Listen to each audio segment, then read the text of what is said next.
unité pastorale. Des étangs piscicoles seront également dimensionnés pour la capacité et le besoin du marché pour différentes espèces. On parle là carrément d'hectares d'étangs piscicoles. On parle d'hectares capables de produire, quelle qu'en soit l'espèce aquatique qu'on veut développer pour pouvoir provisionner le marché et ici réglementer, ainsi que d'autres installations pastorales projetées à but économique. Le projet sera de plus en plus mature pour pouvoir voir quels sont les autres apports qu'on peut apporter en fonction des besoins locaux. Le projet doit inclure également la construction d'un supermarché. Nous serons achalandés des divers produits de l'unité de production. Un supermarché où essentiellement tous les produits produits par l'unité agro-pastorale seront donc allés exposés et ceci à des vil prix pour permettre à ce que, quel qu'en soit le Camerounais moyen, qu'il puisse avoir accès à des produits de qualité en quantité suffisante. Les objectifs spécifiques de ce projet sont les suivants. Permettre la disponibilité des produits vivriers sur le marché en toute saison, chose qui est difficile actuellement sur le marché.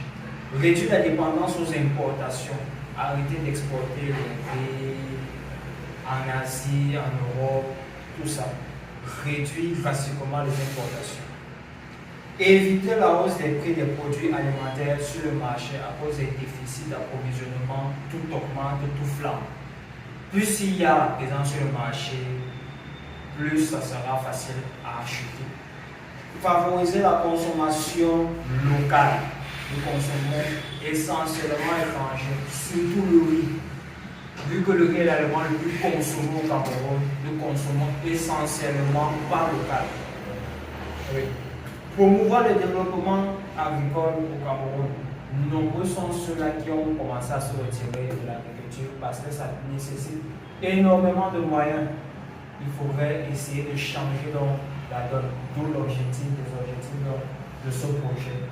Pour pouvoir donc assurer ces objectifs, il y a des défis très importants à relever, notamment le manque d'appui financier, parce que le pays est un peu dans des problèmes de mauvaise gouvernance et de corruption. Du coup, les finances deviennent très difficiles. La mauvaise gouvernance dont je parlais tout à l'heure, avoir au moins ces titres pour les papiers, la procédure administrative pour pouvoir mettre sur pied ce genre de projet est vraiment difficile. Il faut monnayer à tout bout de champ pour pouvoir avoir des autorisations, ce qui n'est pas évident. Les irrégularités de saison. Actuellement, nous subissons le jour des irrégularités de saison. Les climats sont très changeants, très changeants. Le manque d'équipements de pointe. Nous ne parvenons pas vraiment à avoir des équipements solides et fiables pour pouvoir développer un tel projet. Il faudra donc les acheter à l'international. Ça va faire des ressources à dépenser ou alors les développer simplement sur place. Parce qu'un tel projet va nécessiter des capteurs, des températures, des pressions, ainsi de suite. Et enfin, l'un des problèmes les plus importants, j'ai essayé de le mettre en ligne, l'égoïsme. Tant que nous sommes égoïstes et que nous ne pensons pas à X ou à Y ou bien à notre entourage, nous ne pouvons pas développer ce genre de projet.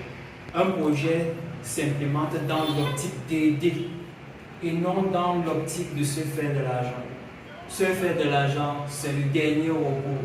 C'est le bien qu'on obtient derrière un service qu'on propose.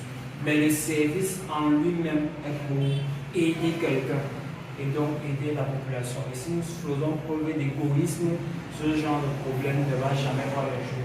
Et notamment, ça va passer par tout ce dont j'ai cité en haut, mauvaise gouvernance, manque d'appui financier. Même s'il y a l'argent, on va refuser de financer à cause de l'égoïsme. Parce qu'on ne voit pas que certaines personnes puissent profiter et ainsi de suite. Ça devient donc un très grand problème, un défi incroyable à surmonter. Au vu donc du développement d'une unité de production agro-pastorale, il y aura plusieurs avantages. Plusieurs avantages seront proposés par cette unité. Notamment d'un point de vue économique, elles vont contribuer à la baisse de l'inflation sur le marché. Les produits seront accessibles à tous, non seulement en quantité mais également en qualité. Elles vont réduire la facturation des importations des denrées alimentaires, précisément le riz et d'autres produits finis. Elles vont augmenter le PIB du pays, contribuant donc ici à développer une économie circulaire.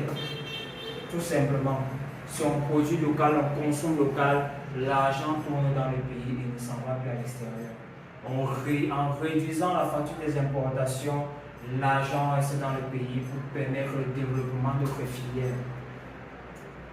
D'un point de vue social, elle va lutter contre la vie chère et l'insécurité sanitaire. Parce que si on ne mange pas bien, on est exposé à des problèmes de santé et l'être humain, sa durée de vie est fonction de ce qu'il met dans le ventre. C'est très important. Jouer un rôle également prépondérant dans le maintien de la paix.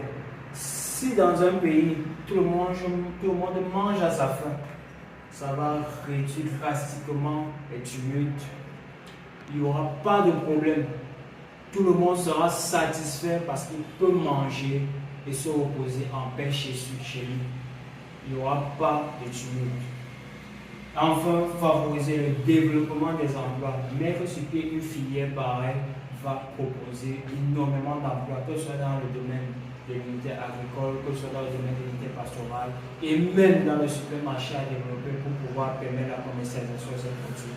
D'énormes postes seront à pouvoir et donc sortir la majorité de nos Camerounais, de nos frères Camerounais dans le chômage. En somme donc, au regard des difficultés enregistrées dans le secteur alimentaire au Cameroun, et vu tout ce qui précède, bien évidemment, il convient de dire que les solutions doivent être mises sur pied pour résoudre le problème d'inflation des produits alimentaires sur notre